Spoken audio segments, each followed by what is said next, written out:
book he has written, Tao Te Ching. Ching means Lu, Tao is universal, Te is very specific. So keep that in mind. Thiruvalluvar also very scientific. Based on science, I'll tell you, science says that everybody is born with the DNA. One can become Mother Teresa, Gandhi, or one can become a Hitler or Pol Pot. Nobody is born bad. Nobody is born good either. It is what kind of experience they go through. And actually, I'll come to that later on. But again, when you are born with nothing, but have the potential to be good or bad, then you need to train. Man is trainable. You need to train them to be good. I'll come to that later. You need to keep that concept. So Tirukkural, Manathukku and Mass is so scientific. It's amazing. When I discovered that, I was so shocked. This guy is phenomenal. I don't see. I started with the ancient Egypt, come up to Aristotle. I haven't come across anybody who can anyway equal to Tiruvallur. He is a unique human being. There is also another concept I want to bring it to you: the chart. The chart. There is the ethical behavior, the three components: the agent, the source, and the process, and the consequence. You can look at behavior and this one agent. It can be mind, it can be bad, blemished or unblemished. There is another option, will, a choice to choose to good or bad. That also is there. Then the action, you can think about abstractly what I am going to say, for example, what I am going to help this guy or not, or concretely actually doing it. That's an action part. The consequence, because of your action, somebody suffers or somebody is happy, in a general sense. But let's look at Aram as a universal sense. The mind should be unblemished. They will choose good. The abstract thinking of good thoughts. The concrete action, good action, and it gives pleasure. Yeah, let me give a good example. Because Tiruvallur is all over, everywhere he says that. In a quarrel, for example, your mind thinks, or your soul thinks, that I should use nice words to this guy. Then you can choose what kind of kind words. That's your agent part, a source part. The next part is action. Thinking of using kind words, you are processing it.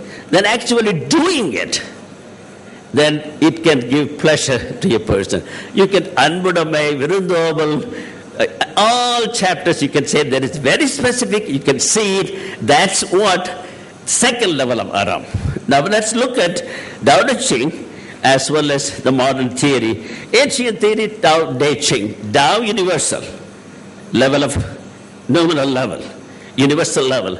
Tao, that Lao Tzu calls it nameless. The specific he calls it Te. Those are the virtues, actually what you are doing, which you can sense it, sees it in your senses, then it's phenomenal. It specifically calls nameable. Apply to Tirukkural. At the universal level, Aram is all across. It can be Aram, Illaram at the institutional level. It can be monastic level, Thuravaram. It can be political institution. Understand? Murai, when king is doing it, fine. But when he is doing the right thing, just it's universal level. But when he is doing it as a king or a teaching or developing an army or going for ambassador, those are all specific. You can feel and see it. But Aram is the running theme at the universal level. The same thing in the Kamatapal too.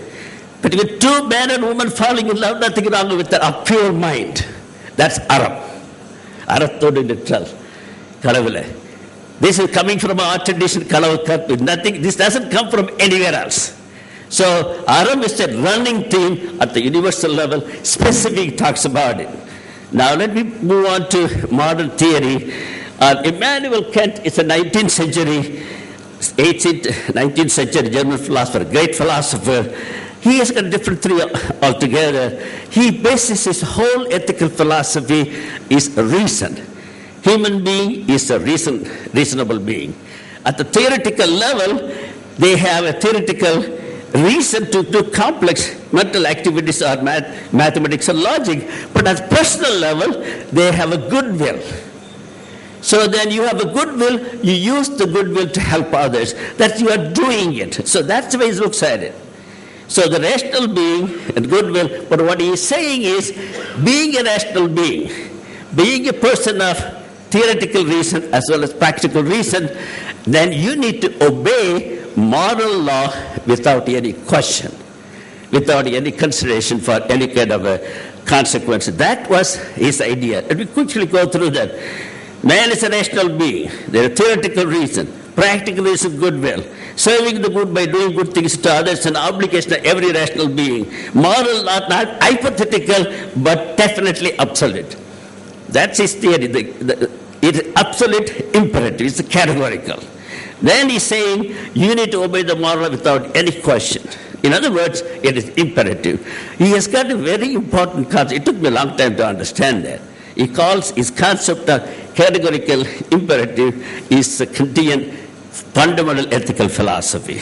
Now, question is, when I explained through your choice, reason not necessarily being telling you the right thing to do, then what happened to the free will, the choice? Are we obligated? But his follower, Arthur Schaffner, who is supposed to be the completer of Kantian philosophy, says that we are human beings, we are separated by time and space. Once you reach the time and space, we are all one. What connects us is not reason, but a compassion and love. That's what he says. It sounds so right when you look at it, when you look at Thirukkural. So Thirukkural has got all the three components equally: the foundation of the source, the action or the process, and the consequence. There are so many Thirukkural. Insol inidindal kavan, insol inidindal kanvan evangalo vansol vadanguvadi. Insol inidindal. That's the reason you use insol, nala surkal. Thiya payathala. So you are taking into consideration and the consequence. Tiruvallur says that too, but he gives a break.